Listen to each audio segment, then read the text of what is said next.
বনী ইসরাইলের একজন ব্যক্তি বিবাহ শাদী পরিবার পরিজন সবকিছু ত্যাগ করে এক মরুভূমি এলাকায় নির্জনে গিয়ে 500 বছর ইবাদত করেছে। কয়শো বছর? 500 বছর আল্লাহ তাআলা তাকে হায়াত দিয়েছেন এবং একমাত্র আল্লাহ তাআলার ইবাদতে এই লোক নির্জনে গিয়ে পরিবার পরিজন ত্যাগ করে সেই ব্যক্তি 500 বছর আল্লাহ তাআলার ইবাদত করেছে।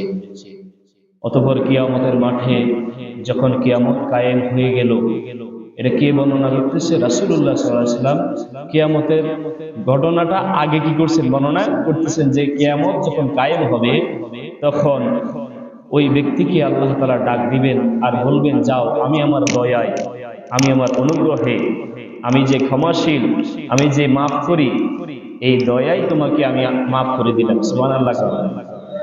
এখন এই ব্যক্তির মনে মনে একটা প্রশ্ন, আমি 500 বছর পরিবার পরিজন, দুনিয়ার সমস্ত লোভ লালসা, দুনিয়ার সমস্ত কাজকর্ম, দুনিয়ার সমস্ত কামাই রুজি বাদ দিয়া 500 বছর আমি আল্লাহ তাআলার ইবাদত করেছি।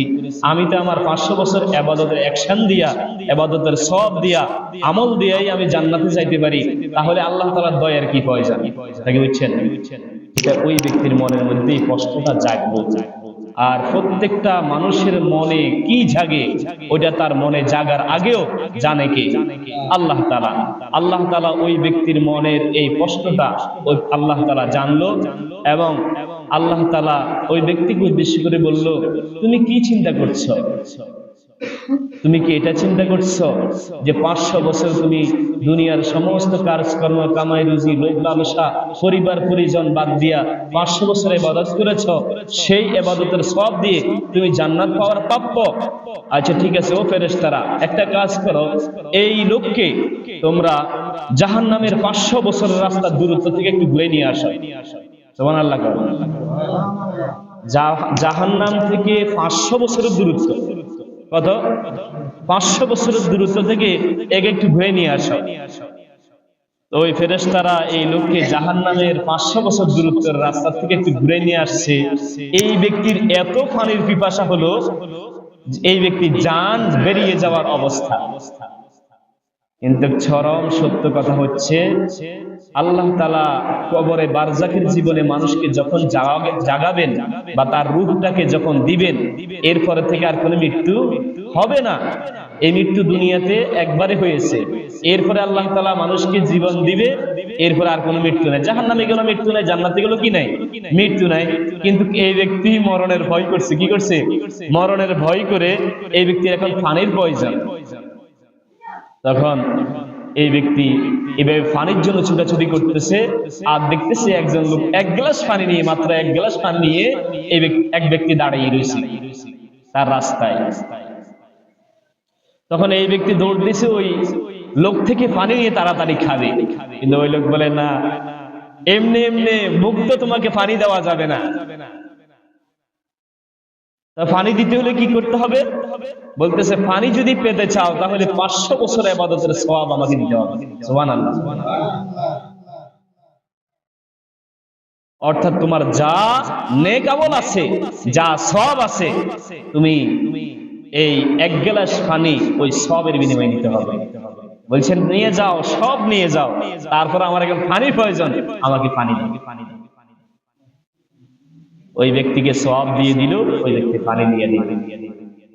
এখন জাহান্নামের যেই গরম, যে তাপ, এই তাপে কি বলেন, এক গ্লাস পানি গেলে কি হয়?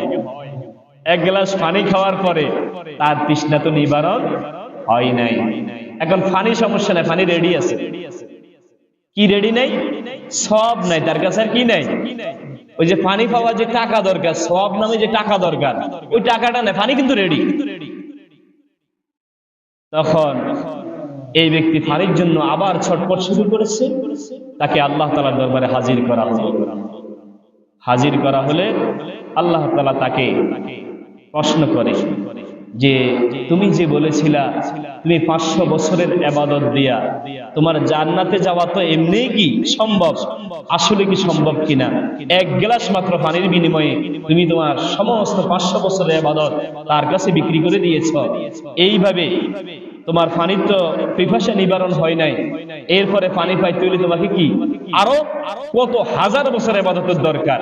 এবার আল্লাহ তাআলা বলতেছে, দেখো যে আমি যে তোমাকে অনুগ্রহ করে দয়া করে জান্নাত দেওয়ার কথা বলেছি, এবার লক্ষ্য করো, এইভাবে তুমি এক গ্লাস পানির জন্য আজকে 500 বছরের ইবাদত তাকে দিয়ে দিলা। এইভাবে দুনিয়াতে আমি তোমাকে কত টন, কোটি কোটি টন আমি তোমাকে পানি খাওয়াইছি। বলো তো, সেই পানির বিনিময়ে আমি তোমার কাছ থেকে কোনো ইবাদত চাইছি, কোনো টাকা পয়সা চাইছি, বা তুমি কোনো টাকা পয়সা দেওয়া লাগছে? ভালো লাগছে? লাগে না।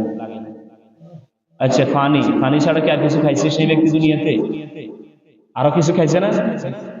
আল্লাহর দেওয়া ফসল, আল্লাহর দেওয়া পানি, আল্লাহর দেওয়া এই যে উদ্ভিদ, আল্লাহর দেওয়া অক্সিজেন, আল্লাহর দেওয়া এভরিথিং, যত কিছু দুনিয়াতে আমরা দেখি এবং না দেখি সব কিছু আল্লাহর দেওয়া কিনা?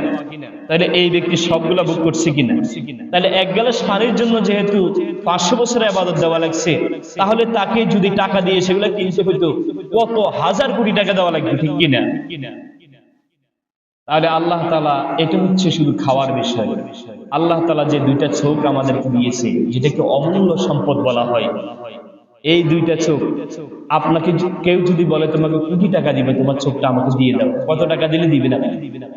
দিবেন? যত টাকাই সে দিতে চাও, সে আপনাকে বললো আমি তোমাকে 1000 কোটি দিব, আপনি বলবেন না দিব না। সে বললো যে 5000 কোটি দিব, দিব না। এইভাবে কত কোটি দিলে আপনি দিবেন? আদৌ কোন মানুষ যদি সে তার মেধা ঠিক থাকে, কখনোই যত হাজার কোটি বলুক, তার চেয়েও বাড়াই বলুক, তার চেয়েও বাড়াই বলুক, কোন ব্যক্তি তার একটা চোখ দিতেও কি হবে না? রাজি হবে না। তাহলে এই চোখটা আপনার জীবনের পর থেকে, জন্মের পর থেকে মৃত্যু পর্যন্ত সুস্থ রেখেছেন কে বলেন? আল্লাহ। এখন আসেন, একজন মানুষ সাধারণত যদি তার কি হয়, কিডনি ফেলিওর হয়, তার চোখ নষ্ট হয়, তার লাংস নষ্ট হয়, তাকে অক্সিজেন দেওয়া লাগে কি লাগে না? এই অক্সিজেন, কোন ব্যক্তি যদি 1 মাস তাকে হাসপাতালে থাকতে হয়, 1 মাসে অক্সিজেন বিল কত আসে সেটা আর পাই, ঠিক কিনা? তাহলে এইভাবে আল্লাহ তাআলা যে 500 বছর ওই ব্যক্তিকে অক্সিজেন দিল দুনিয়াতে বিনা পয়সা, এটা কি আল্লাহ তাআলা দয়া নয়? যদি সে টাকা দিয়ে কেনারে কত হাজার কোটি টাকা দেওয়া লাগতো কি লাগতো না? আল্লাহ তাআলা সেটাই বুঝাইলেন যে তোমাকে যে দুনিয়াতে এত নেয়ামত আমি দিয়েছি, ওই নেয়ামত তুমি এরকম 500 না 5000 বছরের ইবাদত দিও, তুমি এই নেয়ামতগুলা খরিদ করতে পারতে না। তাহলে তোমাকে সেই নেয়ামতগুলার বিনিময়ে যদি এই 500 বছরের ইবাদতকে তুলনা করা হয়, তোমার 500 বছর ইবাদত খুবই তুচ্ছ, খুবই অল্প। আমার নেয়ামত পরিশোধ করার কি কোন কাছাকাছি তোমার ইবাদত নাই। এই জন্য আল্লাহ তাআলা বলেন, এখন ওই ব্যক্তি বলতেছে, আল্লাহ সুবহানাল্লাহ, আল্লাহ আমি বুঝতে পারি নাই আপনার দয়া, আপনার করুণা এত অপরিসীম। যদি কোনো মানুষের হিসাব আপনি সুল পরিমাণ নিতে চান, তাহলে সেই ব্যক্তি ধ্বংস হয়ে যাবে, নিঃসন্দেহে সেই ব্যক্তি জাহান্নামে যাবে।